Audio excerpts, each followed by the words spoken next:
Well, I've decided to make a lore video for once in my life. This was kind of prompted by just me going through and reading a bunch of item descriptions, especially after I made that video on Vow of Silence. I read the item description and it got me all excited about Londor and all the questions that I had about it that never really got answered per se, but that's a lot of the beauty of these games. So I'm going to be showing a lot of clips of just PvP because I just have a lot of clips in general, and talking about some item descriptions and that kind of stuff. It's going to be less about what you're seeing on the screen and more about what I'm talking about. So hope you guys like this sort of thing. Let me know if you don't. So I have a bunch of these characters that were kind of inspired by a few item descriptions that I read, particularly like the Pale Shade set and like Dark Drift. Their item descriptions all talk about these inhuman swordsmen of Londor, and these assassins that were members of the church but were sent out to go hunt people down. And throughout the game you get invaded, I think twice, by the Londor Pale Shade, and I thought, wouldn't it be cool if you had a bunch of those characters to play with. So I made like a Japanese inspired like swordsman that uses like katanas and like the Murakumo, and then I made a more Western knight version of kind of like this like Spanish styled swordsman who uses like the offhand estoc and the Hollow Slayer greatsword. And then I also made a dark build that uses the Corvian Great Scythe with like a dark infusion, which is a ton of fun. And all of those I kind of find to be a lot of fun to play with, but also like there's like a backstory behind them, like of why they do certain things. And I kind of wanted to be all these different types of swordsmen and weapon wielders from all these different sections that could have subscribed to the beliefs of Londor.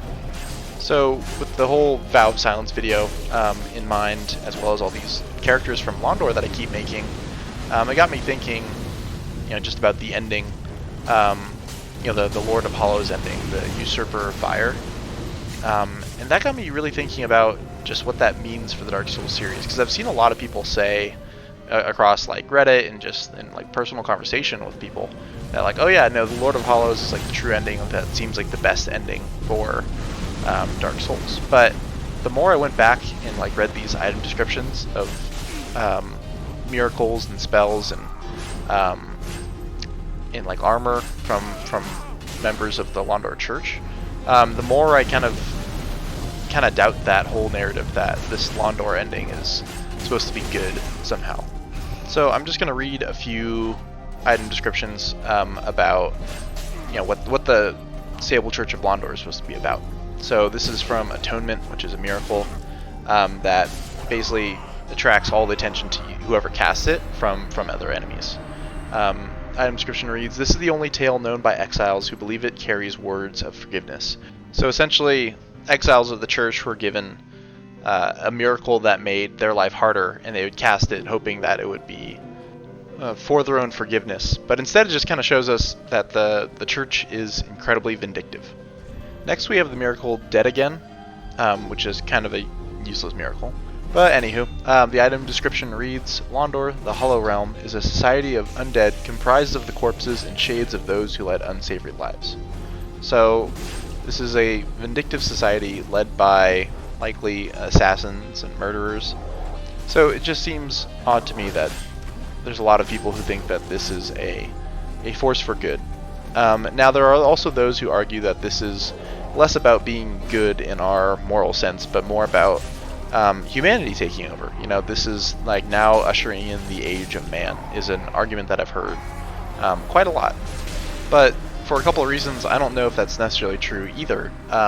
I don't know that the Sable Church of Londor, while it worships and glorifies like hollowing and hollows in general, I don't think those are necessarily something that's necessarily good for mankind, or like this age of man that's been talked about since Dark Souls 1. Now, the reason I say a lot of this is because it seems like the entire Londor movement is being influenced by non-humans, right? You have the three sisters of the Sable Church. There's Yuria, who was the second eldest. There was Lady Frida, or who later became Lady Frida, but she was Elfrida, who I believe was the eldest. and then Lillian, who seemed to be more of like a preacher type.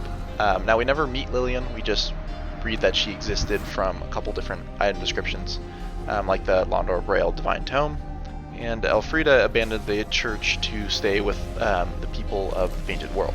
So those are the only like 3 nameable people we know that are currently like leading the Londor movement, right? But then there are all these hints to gods from Dark Souls 1 who are influencing all these things. We have, Uria's dying words being "Koth, I have failed thee." We have like her set, which directly says, "These maidens of a primordial serpent were renowned as founders of the Sable Church, which offered salvation for hollows." So this is all pretty standard stuff, like most people know this. I did a little bit of digging though, and looked at the weapon item description for Dark Drift, which really just talks about how many people Yuri has killed, which is hundreds. But then I went back and looked at Dark Souls 2, because that's where the weapon originally popped up from. And its item description, which is one of the few Dark Souls 2 item descriptions that actually tells you any lore, it says, "This katana was originally wielded by the one who gave us first death, and still exists imperfectly between planes."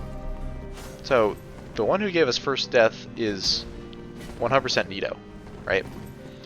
Nito's a weird one because we don't really know his motivations. He doesn't really have like a character to him. He's just like this personification and amalgamation of death, I guess. But the person who gives you that in Dark Souls 2 is this guy named Agdane, who's looking over the crypt of the undead. It's like Dark Souls 2's version of the catacombs is called the Undead Crypt, and has all these ties to dark, as well as death. But Agdane's set reads, "Life itself is suffering, or karma, as some have called it. The embrace of death awaits all things, but does death mean an end to suffering?" Now, the karma thing is definitely a tie to Velka, right? Who is the goddess, I suppose, of sin and judgment and really karma. Anything related to karma ties back to Velka. And now I know Velka is a big point of contention in Dark Souls 3 lore community.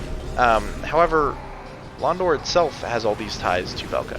Vow of Silence in Dark Souls 1 was a Velka miracle, now showing up in the Londor Sable Church. Uria's mask is the build mask, which resembles a crow, right? And that's exactly who, or like I guess a raven, right? But that's the form that Velka takes in Dark Souls 1 when they take you from the Undead Asylum to Firelink Shrine. And she also wields Dark Drift, which is a weapon that, according to Dark Souls 2, was wielded by Nito.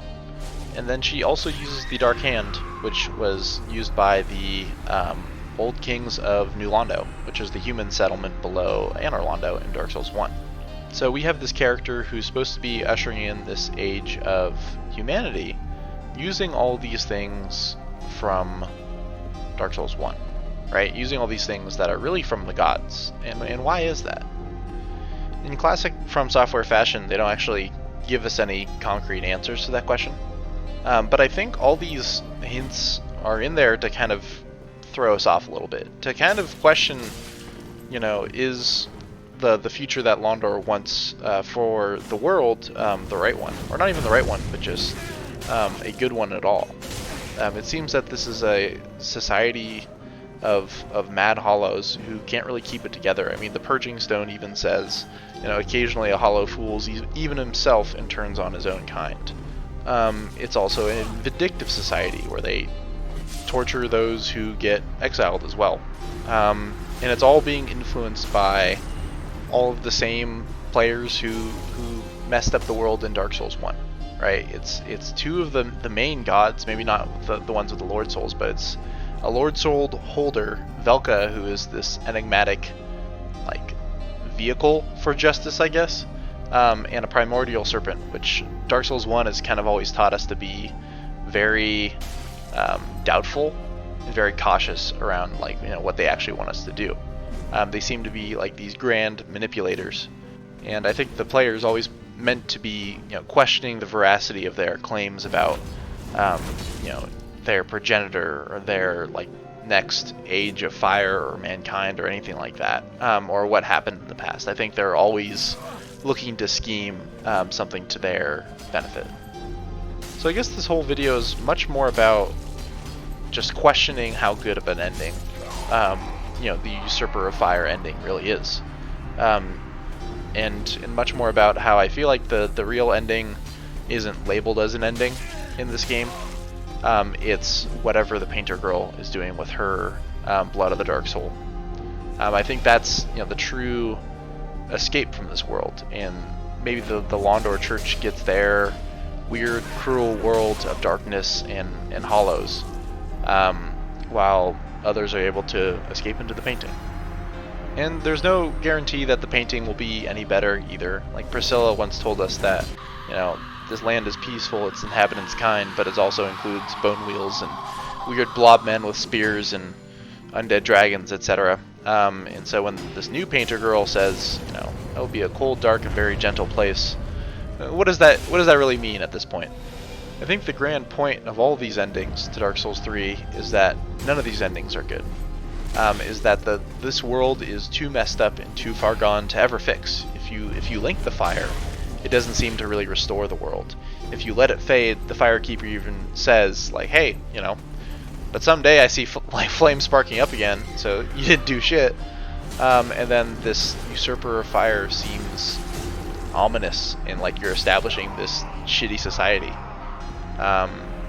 this new shitty world order. So yeah, I just think that all the endings are unhappy, and that's the point, is that nothing can save this world, and that there's nothing really left to do except to move on to the next world. Whether it's the literal sense of the painted world that the Painter Girl in the burning down attic is currently making, or just the metaphorical meta message that's like, all right, Dark Souls is done, we're making other games now. And either way, I'm happy to accept that.